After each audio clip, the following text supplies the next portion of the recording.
Yo guys, Vision SGN here bringing you Marvel Rivals Best Competitive Team Part 9, where I'll be breaking down the second best and more unique lineup to be using right now in competitive following the latest Season 2 update, using all different heroes to my previous lineup in Episode 8, which can also be used to both counter the number 1 lineup and heroes in the game as of right now, but also just be used in unique situations for counter purposes. So, as usual, I'll explain how to use each of the 6 heroes in this video based on their roles and their playstyle, identifying all of the adjustments that you'll need to consider when you'd make them and why. So, on that note, let's get right into it.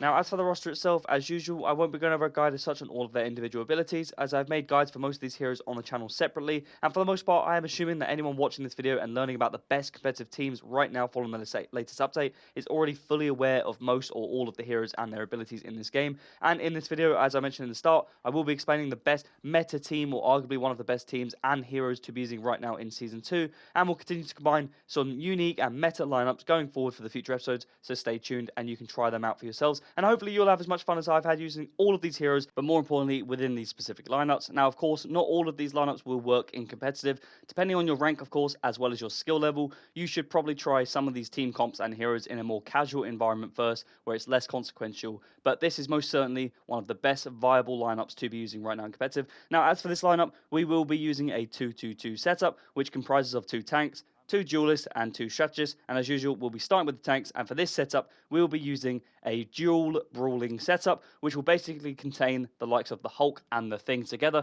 which I understand is very risky in certain situations. As I mentioned, this is a unique lineup. However, the 2 heroes right now in this meta are so superior to other tanks, and together with a dual brawling force and understanding what sort of style of gameplay you're going for with these 2 tanks is going to massively change the game on which way you're going to win games, and certainly the dynamic of this team is going to play differently, and it's just key that you understand exactly what you're lacking in the squad, i.e. damage mitigation, as you don't really have a shielding primary tank. So just understanding that is key for your duelists and your strategists, and just the way your team is going to work and the sort of the system you're playing in, which I explain in all of the videos and I'll go over shortly. But continuing on with the heroes, as for the third hero on this squad and the first duelist, we're going to use Namor, and the second duelist in this setup we're going to use the Human Torch, both absolute meta DPS characters in this game right now. As for the first strategist, we're going to use the Invisible Woman for the team up ability with the Thing, which I'll go over shortly. And then as for the final hero for this squad, we will be using the newly buffed Rocket Raccoon, who has finally become a viable strategist in competitive, where you're not going to get complained at by your entire team for using him. Finally, one of my favorite heroes in the entire game, so I'm really pleased to see this, and he is definitely a meta strategist right now. So starting with Hulk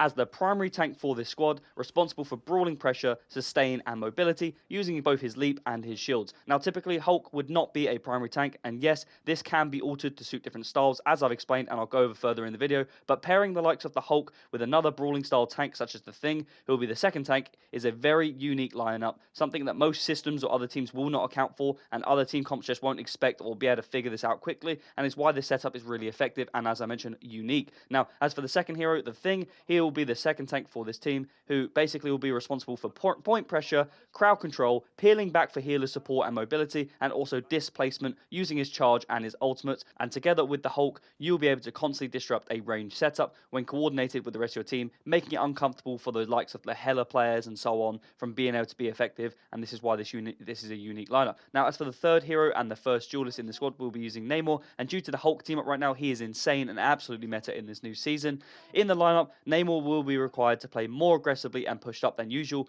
backing up the tanks and also placing those monstros in key areas for counter dive purposes and protection for supports. Now, positioning himself further up allows the Thing to retreat whilst also acting as a final hit specialist, aka an executioner for this squad. Typically in a second setup, he would basically be someone that sort of sits further back and plays more counter and protective for the supports, whereas in this squad you are going to be required to be pushed up for sure in order for this to be effective, so just bear that in mind. Now, as for the fourth hero and the second duelist, we'll be using the newly buffed Human Torch, who is probably the best DPS in the game right now. Pairing Namor with the likes of the Human Torch basically allows for a good contrast between aerial and ground-based damage. Basically, the Human Torch can apply his containment abilities using both the fire and also applying damage over time, also known as dots, on the backline players such as the sort of ranged duelists and the strategists, preventing brawling heroes from also pressing supports and being sort of aggressive, acting as a strategist protector, but then also disrupting duelists who rely on posting up, i.e. the likes of Hela and so on, with his containment. And then with both his and the Thing's team up with the Invisible Woman, it's a no-brainer to use her as the 5th hero and the first strategist in this squad. She is arguably a top 3 strategist in this game right now, and in this setup, she'll excel with healing the likes of the Human Torch and supporting his playstyle, using her shields, but also her pacing, and as well as being able to go invisible, and use her Sonic Surge ability to stay alive and push those dive heroes away when she's isolated, as basically the Hulk and the Thing won't always be with the group due to their brawling nature, and will need to peel back regularly, but when paired with Rocket Raccoon, both strategists can stay alive and benefit this squad massively. So as Rocket for the 6th hero and the sort of second support in this squad, he'll basically be a huge asset at healing, damage boosting the team, and also shredding through those dive heroes with his high burst DPS up close, making him a perfect fit for this lineup, but also being a very low-key tank destroyer when the likes of another brawling style tank pushes up. If they are isolated and Rocket is able to just deal damage for a short period of time, he can absolutely melt them. Also, his respawn beacon provides a good clutch factor for this squad, as that's something this team is lacking, and also with the dash and wall running capabilities, also very useful for when he is isolated to be able to stay alive and rely on his mobility to avoid diving pressure and allow him to just continue staying alive for his team to keep the heals and also get up high to do so. Now, as usual, with a structured team, you will need to understand, as I mentioned, your lineup and the strengths and weaknesses, and also just understanding your own heroes' counters and the current team meta and so on, and all of the team ups in the game. Now, as I said, we are using the Hulk and the Namor team up, the newly added one, which is really effective for counter dive purposes, but also you are lacking as a squad damage mitigating from a shielding tank, so you don't really have a natural primary tank. You have 2 brawling tanks, so understanding these things are very key for the squad and in order for it to be effective and for you guys to win your games consistently. Now, another thing to mention is, of course, the communication. This is key because if things are not going well, you need to be making your other teammates aware, or your teammates need to be making you aware that the setup just isn't working and changes are required, because this is usually the breakdown and where things go wrong, especially in the domination game mode. When you get to the 2nd and 3rd round, you will typically feel a massive meta shift or team shift in the way the dynamic is playing. If the dual brawling setup just doesn't work, then change it up completely. Now, of course, this is what I like to call reading between the lines. Now, moving on to the bans and who you want to ban and why, the counters for your squad, and the team strengths and weaknesses. So, firstly, for the squad, I would try and alleviate dive pressure if possible. Firstly, the likes of Spider-Man and Magic should probably be considered. I wouldn't necessarily consider Black Panther, as he's not currently the best version of himself and not that effective and easily counterable with the likes of Namor. Now, I appreciate you do have Namor as a counter dive specialist on the squad anyway, but you're going to have problems if Spider-Man gets through, I can assure you, if he is a good version of that Spider-Man.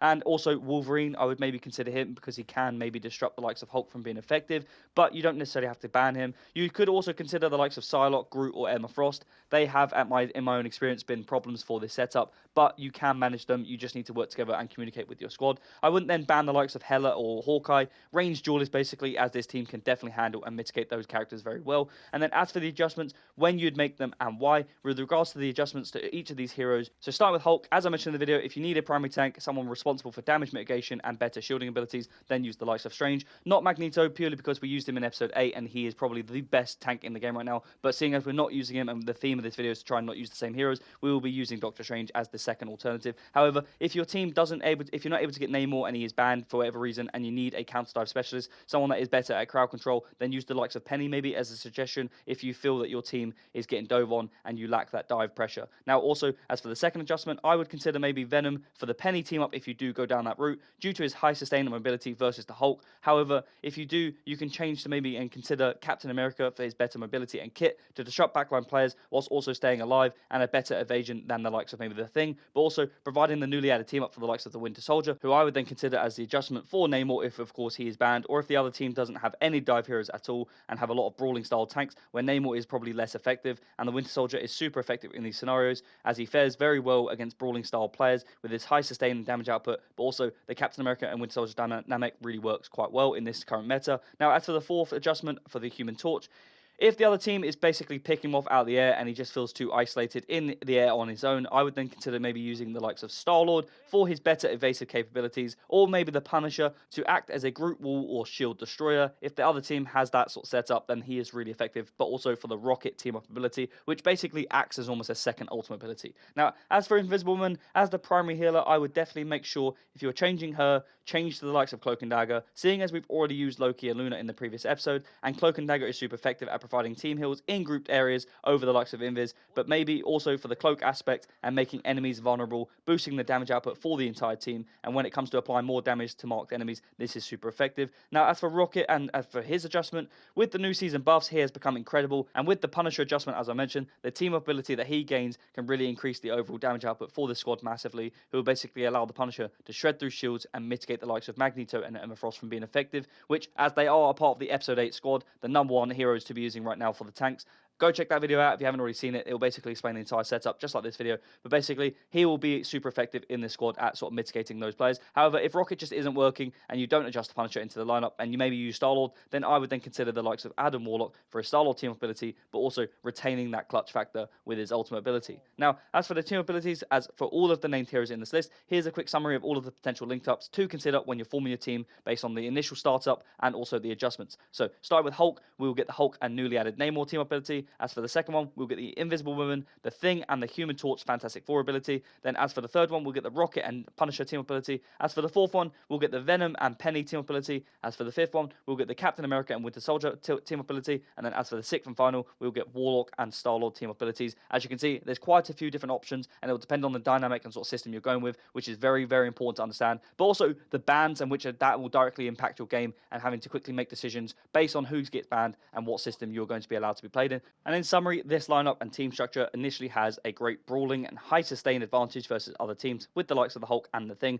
whilst also having dive protection and damage buffs from the likes of Namor and Rocket. And with the Human Torch in this lineup, he basically adds great area of effect, damage over time, and containment capabilities with its flame kit, and adding the likes of the Invisible Woman into the setup basically perfects this setup, as she provides great healing to all of these heroes individually and has a great kit to stay alive and work alongside Rocket really well to prevent the likes of dive and evasive heroes from pressuring the backline and being effective. So it's also key to understand who you need to change to, when and why, which is basically, as I mentioned in this video, ranged and brawling heroes like Hela, Thor, Cap, Iron Fist, and Wolverine can disrupt this setup. However, with the adjustments mentioned when needed, you should be able to flexibly alter each of the heroes when required, depending on whether your team is finding success off the break or whether or not the other team is making the adjustments throughout the game to counter your lineup. So just consider this throughout the game. And finally, if you notice the other team has a counter setup to your squad, or they make adjustments throughout that are working, don't wait the entire game yourself to make changes. Just get it over with, because you're going to struggle otherwise. But that's pretty much just a general tip for all of the episodes and this sort of particular one as well. Now, that's pretty much it in summary. If you guys have enjoyed the video, don't forget to like, comment, and subscribe, and let me know if you have any alterations that you'd make to this lineup and why.